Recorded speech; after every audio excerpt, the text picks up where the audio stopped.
Bonjour et bienvenue à cette 12e vidéo sur le petit catéchisme de Martin Luther. Quel doit être notre rapport avec les possessions de notre prochain? Que nous dit Dieu sur la convoitise? Allons voir ce qui est écrit dans les vérités fondamentales de la Bible.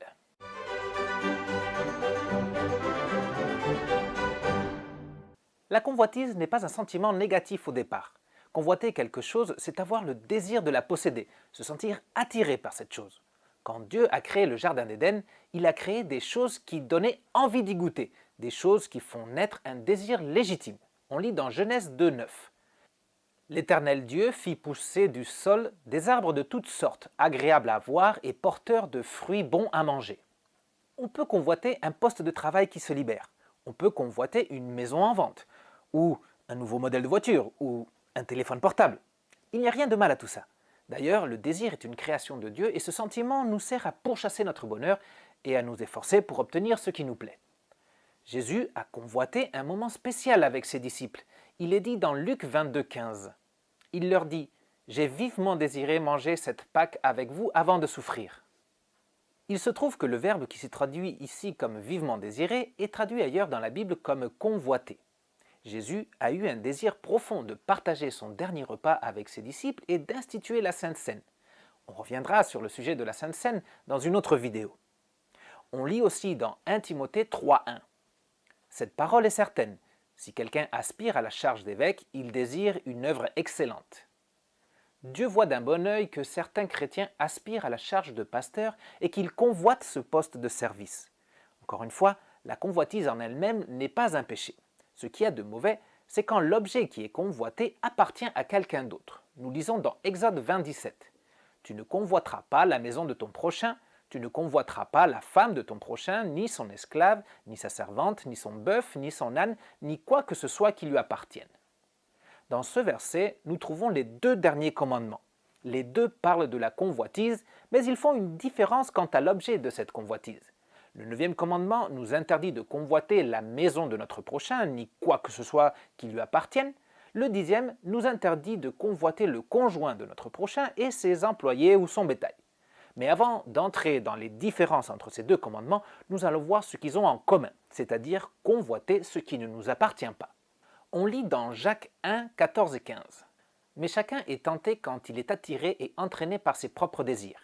Puis le désir, lorsqu'il est encouragé, donne naissance au péché, et le péché, parvenu à son plein développement, a pour fruit la mort. » Ainsi comme dans le premier commandement, on apprend qu'aimer Dieu est la source pour accomplir tous les commandements, on apprend ici que convoiter ce qui appartient au prochain est la source de tous les péchés.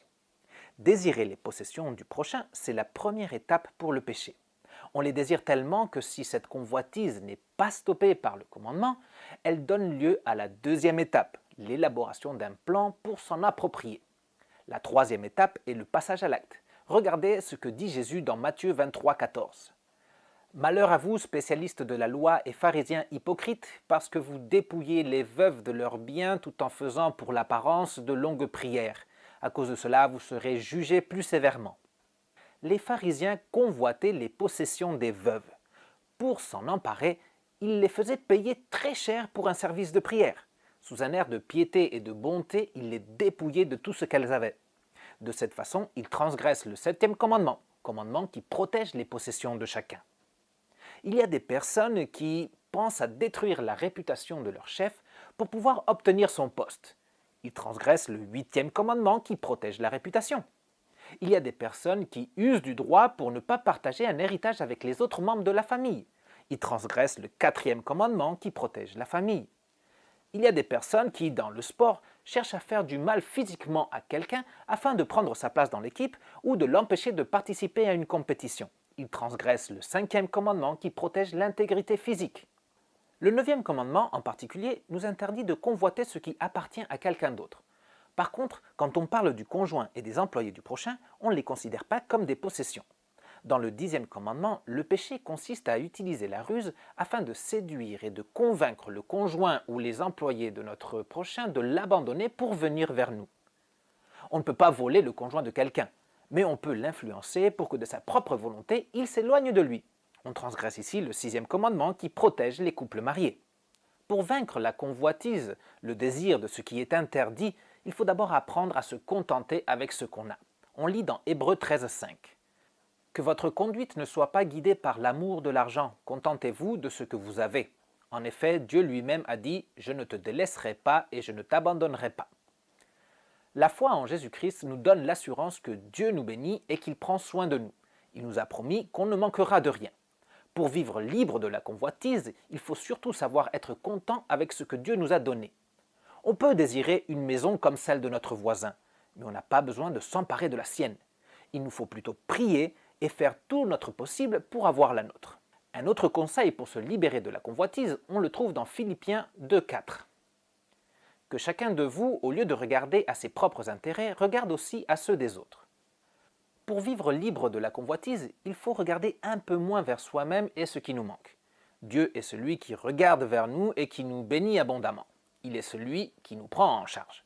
Sûr de sa bénédiction sur nous, pas besoin de s'attarder à convoiter ce qui appartient à quelqu'un d'autre.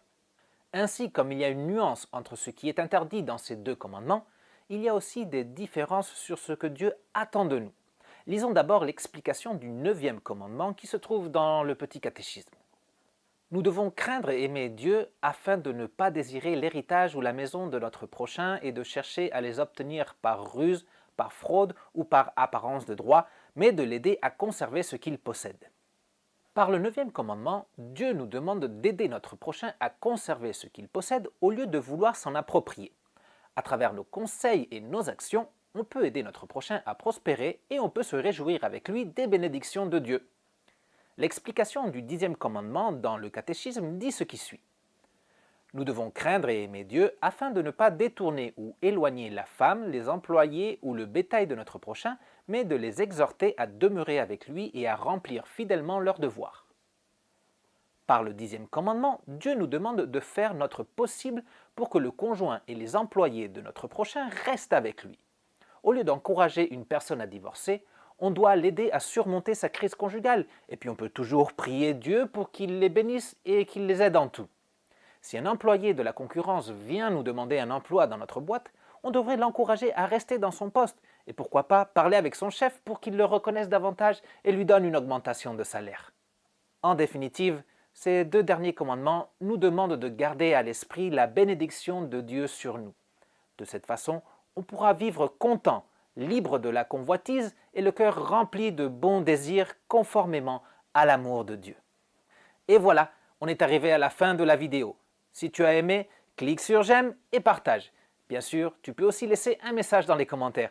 Et pour vérifier que tu as bien compris ce qu'enseigne le catéchisme sur la convoitise, réponds au quiz qui se trouve dans la description. Allez, on se retrouve bientôt pour continuer notre étude des vérités fondamentales de la Bible. Ciao!